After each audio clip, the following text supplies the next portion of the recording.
Yo, let's get into it. Clap it. Yeah. Get down. Bang, bang, bang. Yeah.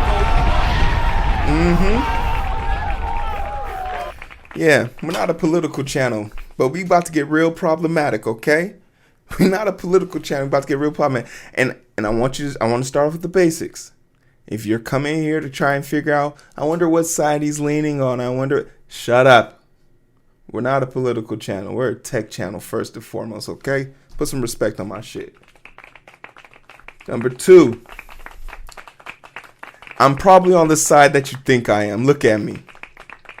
You really want to take a guess here? Huh? We'll see what you figure out towards the end. Kind of a interesting development, whether you are in the cybersecurity space or just the technological spans of radio waves, infrared, and whether or not microwave frequencies are enough to create a detonation. All of these things we're going to try and dive into, but there has been an upscale almost on the level of some James Bond 007 type ish. I mean, really, like, to know that, like, your secret gadget pen could become this or do that. Well, your pager and damn near your walkie-talkie could go boom, boom. And this is kind of alarming to me because when this story first came out, the hospital requested all of us to turn in our pagers, or at least for the most part, take out our batteries in our pagers. And I have 2 pagers, but I always take the batteries out of them because whenever there's like code silver or code orange, code pink, all of those bypass silent features, and I just don't want my shit going off in the middle of the night. So the thing that I really wanted to focus on here is drilling down to why this is happening, what is the implication moving forward, and how has the evolution of technology created gaps for cybersecurity people to learn how to fill in. This is truly remarkable on how this was done. And up until this point, there has been no one who has claimed action for these attacks. These were attacks done on a widely believed terrorist group that has been supplying weapon and machinery for the Gaza Strip and helping the Palestinian soldiers or respond to the attacks that have been happening in Gaza. And no matter how you feel on both of those features and feet, the primary focus of this conversation is going to be, once again, how are they doing this? And by who I mean probably more than likely Israel, as Hezbollah has pointed to Israel as the culprit. And 2, like, what? These are going off. I don't think I'm going to be able to show any of the explosions because that's against YouTube's TOS, and I'm not a big CNN type, so like, share, and subscribe. Don't let a black channel fail. Don't let a black man fail in September. Like, share, subscribe. How did pagers explode in Lebanon, and why was Hezbollah using them? Here's what we know. Hundreds of pagers carried by Hezbollah members. This is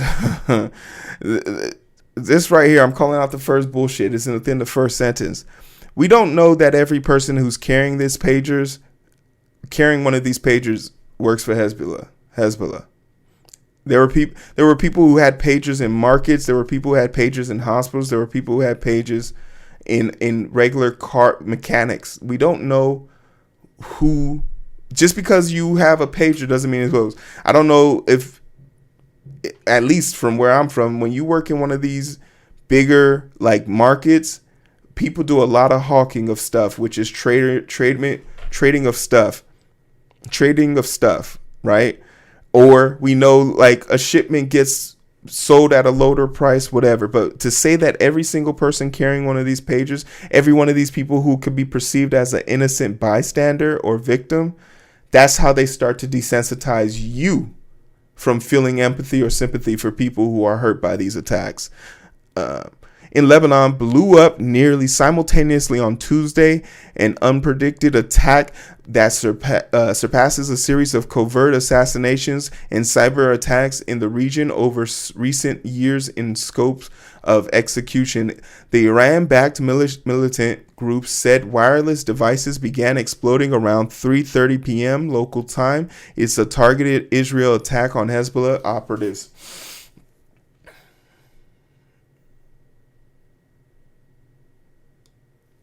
And I think that is a great distinction. Hezbollah, while many people believe Hezbollah's militant anchor is believed to be a terrorist group, the Hezbollah people, or not people, but the core demographic, which primarily focus on governing, has not been deemed a military state by Eastern and Middle Eastern countries.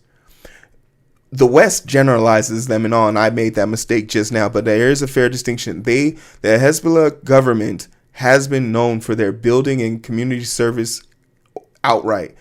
It's just the militia part of it, the fighting arms part of it. And there's even questions for the defensive arms, who strictly only defend hard targets in Lebanon, to not be associated with it. This conflict goes deep, and carrying out the finite line tooth, combing through it with a tooth and nail, is very difficult. So, excuse me for any of my transgressions, it's not on purpose. CNN learned that Israel was behind the attack, which was joint operative between Israel intelligence services. So that's good. Now Mossad and Israel's military. The Lebanese government condemned the attack, criminal Israel aggression. So that's nice to know that there has been confirmation that it was Israel. I don't think up until now. So this was updated today at 5:00. So the pagers that exploded were new and had been purchased by Hezbollah in recent months. A Lebanese security source told CNN Taiwanese manufacturer said on Wednesday the pagers, which bore the company's mark, had been made by a European distribution company. I think they were called like GDC or something like that.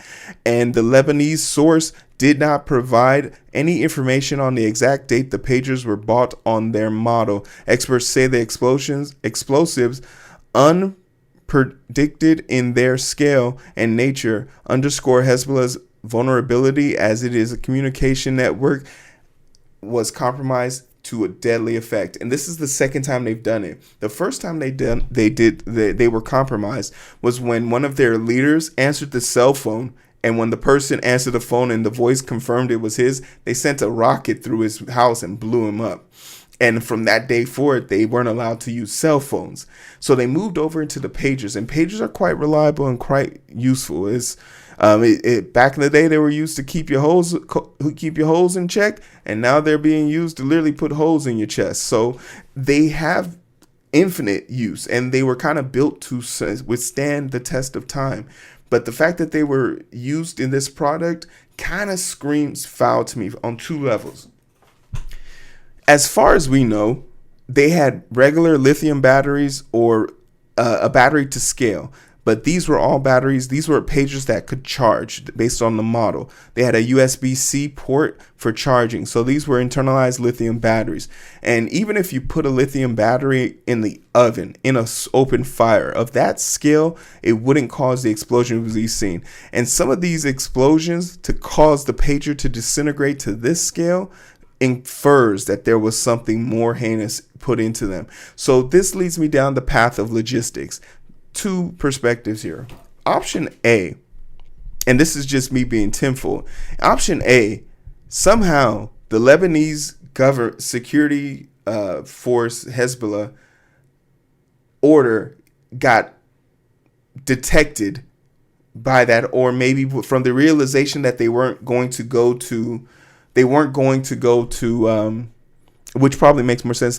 If you knew your enemy was no longer using cell phones, you would probably switch over to the second most reliable thing, which would be pagers. And if you know that they're going to stop using pagers, or they needed ways for short form communication, two-way radios and two-way CV2 transmitters would be your go-to. So to now know this, it limits the scope of people's attack, which I think is super important. You no longer need to figure out where they are. You just need to figure out who's ordering in mass quantities items that wouldn't be useful in today's Lebanese lifestyle. And to have over 400 pagers be ordered in one time is a red flag. This is a battle of logistics and data security.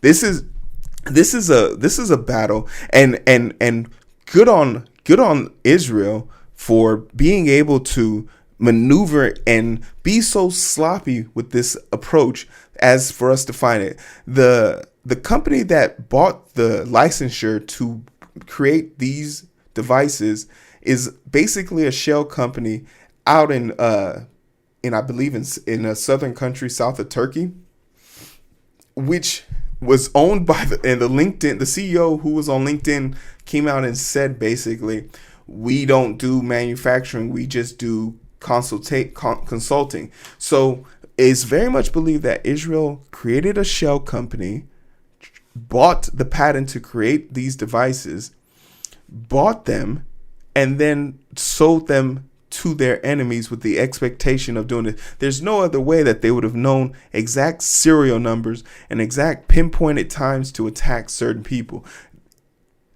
It's diabolical and truly like cruel and unusual behavior, because that means you had to take it upon yourself to seek out your enemy and do this. And like I said, this transgression is kind of outpaced everything. It's one of those things of who hit who first, who's doing what first. All the fighting needs to be stopped, obviously, but this is not what we want happening. We do not need an escalation of this scale and proprietary technology, because this now gives credence to a new type of attack. This has to be perceived as wrong on Israel for two reasons.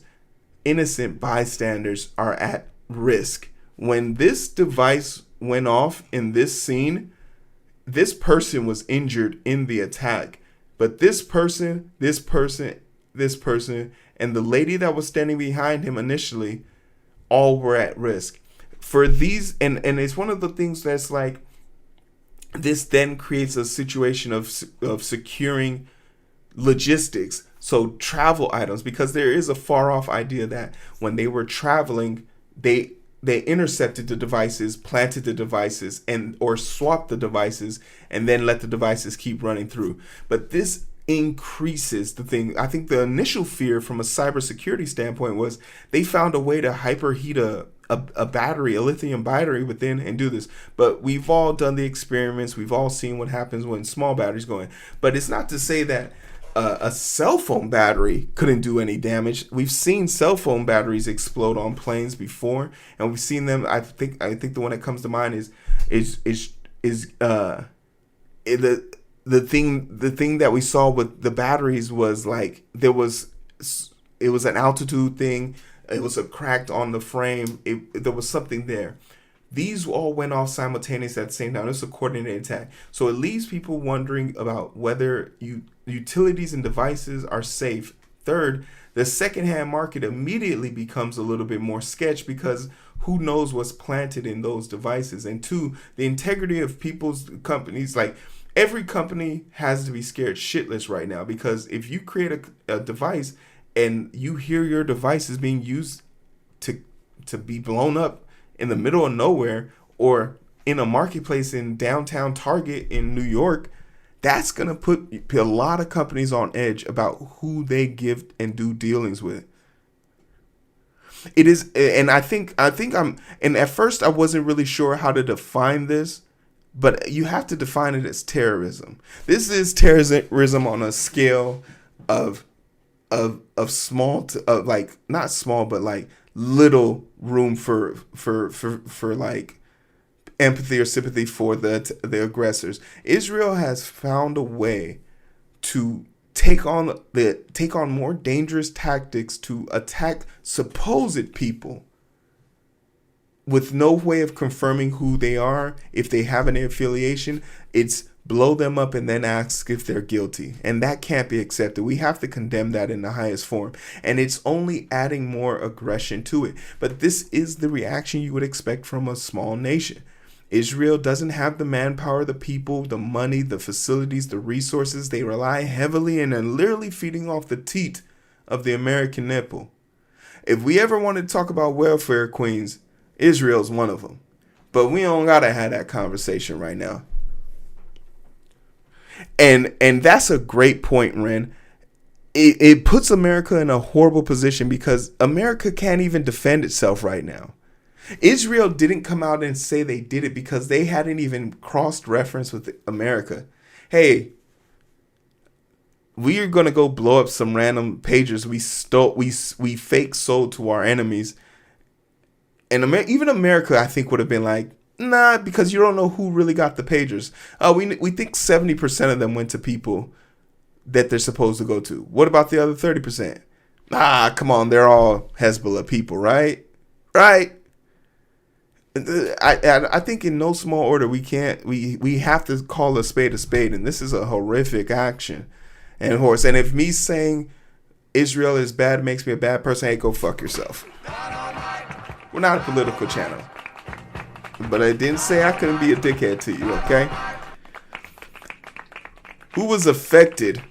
Several areas in the country were affected, particularly Beirut, southern suburb at the populous area of Hezbollah's stronghold. Footage showed shoppers and pedestrians collapsing in the street following the blast. The blood-soaked injuries bore flesh wounds. Clip showed items lost, fingers damaged, eyes, abdominal lacerations. Damn, this was no small feat. This is no small feat. This is actually like pretty horrendous. At least 9 people were killed, including a child. 2,800 people were wounded, overwhelming the Lebanese hospital. So this is not only now a data cybersecurity and a logistic attack, but this is also now a resource attack on the hospital system, because the person who's coming in with a heart attack is not gonna get the treatment they need because people are coming in with laceration wounds. We already discussed why they're using pagers and how this explosion happened. I think we need to get our hands, someone needs to get their hand on the gold Apollo AR-925. There was a question about this being a Motorola phone at first, Motorola devices, but then today it came out with and we talked about the company, which is the BAC, but then the radios also went off. So there's going to be more information that comes out about this, but Israel's out of control. An attack like this with no warnings, when both sides can see the fight that is happening in front of them, that's perfectly fine.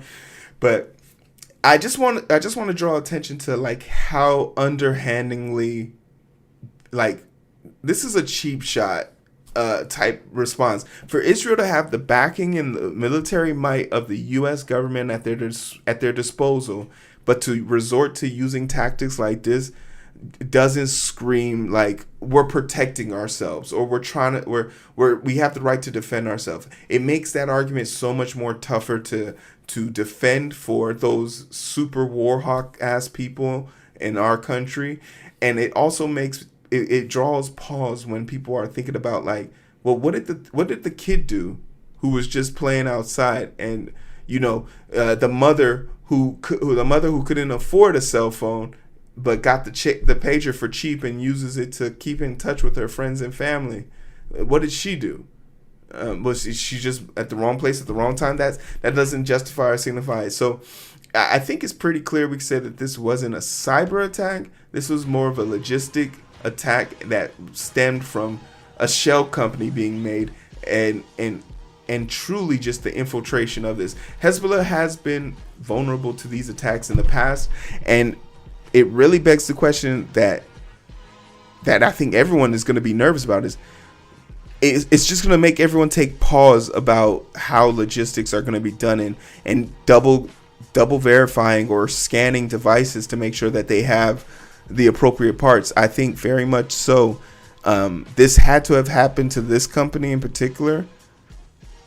But for us to move forward, or not to be afraid of using like a Sony device or a Temu device, Android, Windows, Apple, these companies will be very much careful about how they do business with Israel now. I think if you're a major corporation and you get wind of this and you hear that Israel is willing to use a random company's device to use in a terrorist attack, I think we very much so take a breath. I'm